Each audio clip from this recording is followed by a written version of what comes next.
ٹھیک ہے، تو یہ وہ علامتیں ہیں جس سے انسان کا دل جو ہے وہ سخت ہو جاتا ہے۔ ابھی میں آپ کے سامنے ایک حدیث رکھتی ہوں، اس کے بعد ہی ہم اس جو ہے موضوع کو یہیں پہ اختتام کریں گے، اس کے بعد ہم نیکسٹ آیتوں کی طرف چلیں گے۔ نبی کریم صلی اللہ علیہ وسلم نے فرمایا کہ اللہ تعالیٰ کے ذکر کے علاوہ زیادہ کلام نہ کیا کرو، کیونکہ اللہ تعالیٰ کے ذکر کے علاوہ کلام کی کثرت دل کو سخت کر دیتی ہے، اور لوگوں میں اللہ تعالیٰ سے سب سے زیادہ دور وہ شخص ہوتا ہے جس کا دل سخت ہوتا ہے۔ ٹھیک ہے، تو اس باتوں پہ ہمیں غور کرنا ہے۔ وہ باتیں جو انسان کے دل کی سختی کی طرف جو لے جاتی ہیں، اسے ہمیں ان اعمال سے بچنا ہے، زیادہ کلام کرنے سے، زیادہ ہنسنے سے اپنے آپ کو بچانا ہے۔ اور دوسری یہ، اب ہم چلتے ہیں آج کی جو ہماری آیت تھی، یہ تو ہم نے وہ آیت جو ہے کور کی جو ہماری پچھلی ویڈیو میں مس ہوئی تھی ہم سے۔ ٹھیک ہے، اب ہم چلتے ہیں 83 آیت کی طرف۔ ٹھیک ہے، پہلے میں 83 کی آیت کا ترجمہ آپ کے سامنے پیش کروں گی اور اس کی تفسیر کو سمجھنے کی کوشش کریں گے، اس کے بعد ہم نیکسٹ کی طرف جائیں گے۔ بسم اللہ الرحمن الرحیم۔ اور یاد کرو جب ہم نے بنی اسرائیل سے عہد دیا کہ اللہ کے سوا کسی کی عبادت نہ کرو، اور ماں باپ کے ساتھ بھلائی کرو، اور رشتہ داروں اور یتیموں اور مسکینوں کے ساتھ اچھا سلوک کرو، اور لوگوں سے اچھی بات کہو، اور نماز قائم رکھو اور زکوٰۃ دو، لیکن پھر تم میں سے چند آدمیوں کے علاوہ سب پھر گئے، اور تم ویسے ہی اللہ کے احکام سے منہ موڑنے والے ہو۔ اب ہم چلتے ہیں اس آیت کی تفسیر کی طرف۔ یعنی اے یہودیوں، وہ وقت یاد کرو جب ہم نے بنی اسرائیل سے توریت میں عہد لیا کہ تم اللہ تعالیٰ کے سوا کسی کی عبادت نہ کرو، کیونکہ اس کے علاوہ کوئی اور عبادت کا مستحق ہی نہیں ہے، اور اپنے ماں باپ کے ساتھ بھلائی کرو، رشتہ داروں، یتیموں، مسکینوں کے ساتھ اچھا سلوک کرو، لوگوں سے اچھی بات کہو، نماز قائم رکھو اور زکوٰۃ دو، لیکن اسے قبول کرنے کے بعد ان میں سے چند آدمیوں کے علاوہ سب اس عہد سے پھر گئے، اور تم پھر اپنے آب و اجداد کی طرح اللہ کے احکام سے منہ موڑنے والے ہو۔ اس سے معلوم ہوا کہ بنی اسرائیل کی عادت ہی تھی کہ اللہ تعالیٰ کے احکام سے اعراض کرنا اور اس کے عہد سے پھر جانا، یعنی ان کی عادت بن چکا تھا۔ ان کے آب و اجداد نے بھی ویسا ہی کیا، اور سیم وہ یہاں پہ بھی نبی کریم صلی اللہ علیہ وسلم کے دور میں جو موجود تھے وہ بھی یہی کر رہے تھے کہ انہوں نے جس چیز کا حکم دیا گیا تھا، ان تمام عہد سے جو ان سے لیا گیا تھا اس سے پھر گئے۔ اب یہاں پہ فرمایا وہ بالوالدین احسانا،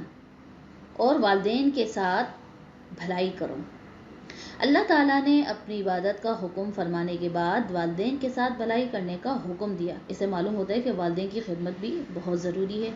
والدین کے ساتھ بھلائی یہ ہے کہ ایسی کوئی بات نہ کہے اور ایسی کوئی کام جو ہے وہ نہ کرے جو ان کے لیے باعث تکلیف ہو،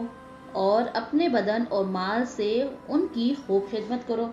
ان سے محبت کرے، ان کے پاس اٹھنے بیٹھنے، ان سے گفتگو کرنے، ان کے دیگر کاموں میں ان کا ادب کریں، ان کی خدمت کے لیے اپنے مال انہیں خوش دلی سے پیش کریں، اور جب انہیں ضرورت ہو تو ان کے پاس حاضر رہیں، ان کی وفات کے بعد بھی ان کے لیے ایصال ثواب کریں، ان کی جائز وصیتوں کو پورا کریں، ان کے اچھے تعلقات کو قائم رکھیں۔ والدین کے ساتھ بھلائی کرنے میں یہ بھی داخل ہے کہ وہ گناہوں کے عادی ہوں یا کسی بد مذہبی میں گرفتار ہوں تو ان کے ساتھ نرمی کے ساتھ اصلاح، تقویٰ اور صحیح عقیدے کی طرف لانے کی ہر ممکن کوشش کرتا رہے، یعنی یہ بھی جو ہے بھلائی کے کاموں میں شامل ہے۔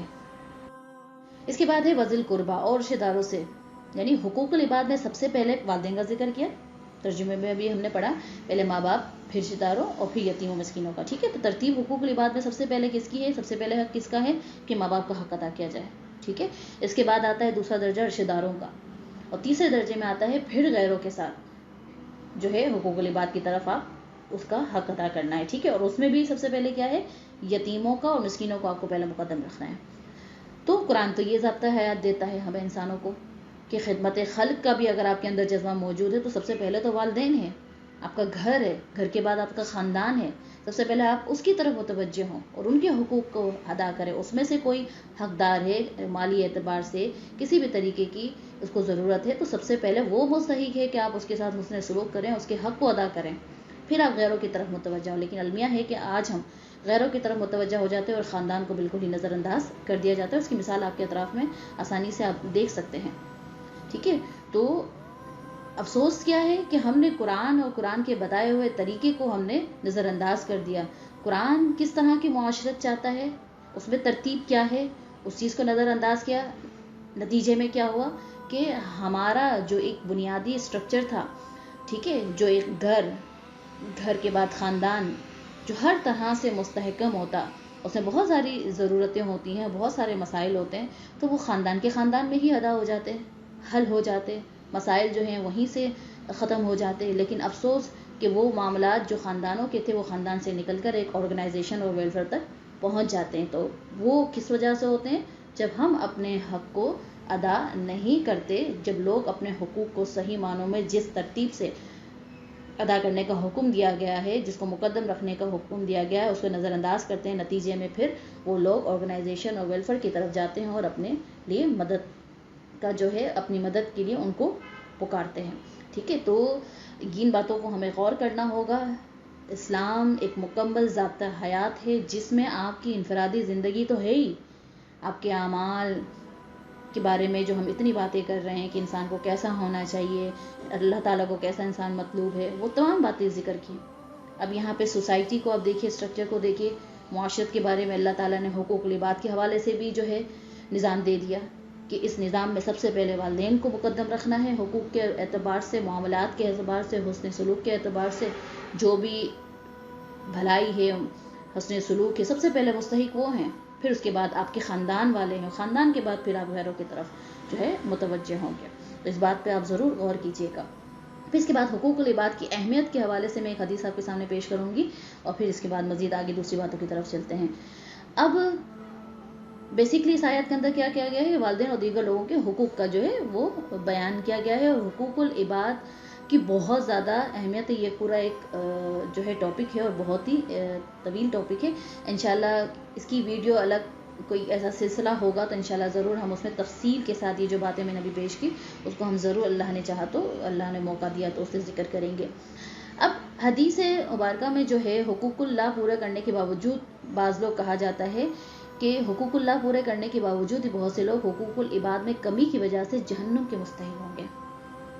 ٹھیک ہے، یعنی اللہ کے حق اس نے پورے کیے ہوں گے، نماز، عبادتیں، حج، روزے سب کیے ہوں گے، لیکن حقوق العباد کی کمی کی وجہ سے وہ کیا ہوگا؟ جہنم کا مستحق ہوگا. کیسا کہ مسلم شریف کی روایت میں آپ کے سامنے پیش کرتی ہوں. نبی کریم صلی اللہ علیہ وسلم نے ارشاد فرمایا، کیا تم جانتے ہو مفلس کون ہے؟ صحابہ کرام علیہ رضوان نے عرض کی کہ ہم میں مفلس وہ ہے جس کے پاس درہم اور ساز و سامان نہ ہو. تو آپ صلی اللہ علیہ وسلم نے ارشاد فرمایا کہ میری امت میں مفلس وہ ہے جو قیامت کے دن نماز، روزہ، زکوٰۃ وغیرہ اعمال لے کر آئے گا، اور اس کا حال یہ ہوگا کہ اس نے دنیا میں کسی کو گالی دی ہوگی، کسی پر تہمت لگائی ہوگی، کسی کا مال کھایا ہوگا، کسی کا مال کھایا ہوگا، کسی کا خون بہایا تھا، کسی کو مارا تھا، یا ان میں سے ہر ایک جو ہوگا اس کی نیکیاں اس کو دی جائیں گی. اور ان کے حقوق پورے ہونے سے پہلے اگر اس کی نیکیاں اس کے پاس ختم ہو گئی تو اب اس کے گناہ جو ہوں گے، اس شخص کے جس کی اس نے حق تلفی کی ہوگی، خون بہایا ہوگا، تہمت لگائی ہوگی، گالی دی ہوگی، اس کے گناہ جو ہوں گے اس شخص کے کھاتے میں ڈال دیے جائیں گے اور پھر اسے جہنم میں ڈال دیا جائے گا. اب اس کے بعد کہا کہ ان سے اچھی بات کہو. اب اچھی بات سے مراد نیکی کی دعوت دینا بھی ہے. ٹھیک ہے، اللہ اور اس کے نبی کریم صلی اللہ علیہ وسلم کی شان و عظمت بیان کرنا، برائی سے روکنا، یہ تمام باتیں جو ہے اچھی باتوں میں شامل ہیں. پھر کہا کہ تم میں سے تھوڑے تھے. اب بنی اسرائیل کی اکثر جو تھی انہوں نے تو عہد توڑے اور وعدہ خلافی کی اور گناہوں کے راستے پر چل پڑے، لیکن اس میں سے کچھ ایسے بھی تھے جنہوں نے نبی کریم صلی اللہ علیہ وسلم کا زمانہ پا کر آپ پر وہ ایمان لے آئے تھے. ٹھیک ہے، اللہ قلیلا منکم، مگر تم میں سے تھوڑے تھے. تو یہاں اس سے مراد یہی ہے. اب اس کے بعد اب جو یہ آیت کا ترجمہ میں نے آپ کے سامنے رکھا اس پر ذرا غور و فکر کرتے ہیں. جو بنی اسرائیل کی حالت بیان کی گئی ہے فی زمانہ، اگر ہم اپنا جو ہے اپنے حال پر غور کریں تو کچھ صورتحال مختلف نہیں ہے کہ مسلمان ہونے کی حیثیت سے کلمہ پڑھ کر ہم نے نماز، روزہ، زکوٰۃ، حج، اطاعت الہی، اطاعت رسول، حقوق اللہ، حقوق العباد کی ادائیگی کی پابندی کا جو عہد اللہ سے کیا ہوا ہے، کیا ہم بھی اس کو پورا کرتے ہیں یا نہیں؟ ٹھیک ہے، اس پر غور و فکر کرنا ہے. یعنی یہ جو ذکر یہودیوں کے، بنی اسرائیل کے متعلق کہا جا رہا ہے کہ تم نے سارے وعدے کیے اللہ تعالیٰ سے، لیکن اس کے بعد کیا ہوا؟ وعدے سے پھر گئے. تو ہمیں اپنے اعمال کی طرف متوجہ جو ہے توجہ کرنے کی ضرورت ہے کہ آیا ہم بھی تو وہ نافرمانیاں، وہ گناہ نہیں کر رہے جو بنی اسرائیل کی بربادی و ذلت کا سبب بنی تھی، جسے ہم نے ابتدا میں کہا تھا کہ اب جو ہے عروج و زوال کے حوالے سے سورہ بقرہ میں بنی اسرائیل کے بارے میں ذکر موجود ہے. تو وہ کون سے اعمال تھے جس کی وجہ سے ان کو جو ہے اللہ تعالیٰ نے نعمتوں سے نوازا؟ وہ کون سے کام تھے، وہ کون سی غلطیاں تھیں، وہ کون سی نافرمانیاں تھیں